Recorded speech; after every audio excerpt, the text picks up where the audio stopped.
had no clue what was going on. I was scared to death how I was going to learn anything. 50 years ago in 1968, at just 7 years old, Jeff McDaniel took his first bus ride to Centerville Elementary.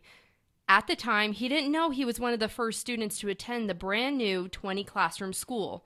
But with the memories and pictures his mom collected over the years, he was able to take a trip down memory lane back to 1968.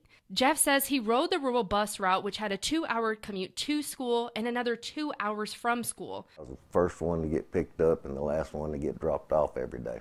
While riding the bus wasn't his favorite part, Jeff says his friends and his love of sports made it all worth it. Three-legged race and the sack race, those are the ones I like, and the tug-of-war. And in the first grade, our class won. He even witnessed a NASA space launch in the school cafeteria. But it always wasn't fun and games. He remembers the restrictions, too. Well, would come and check if our hair was touching our collar or touching your ears. They'd send a note home, you couldn't come back unless you got a haircut. He said that rule quickly ended the next year.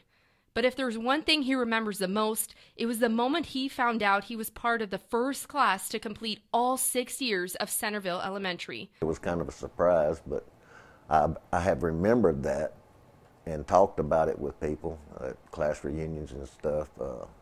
Remember we went 6 years, the first 6 years Centerville Elementary was open, and we were like a family. School officials at the time took a picture to remember that day, and that picture still sits in his photo album almost 50 years later. That was my class.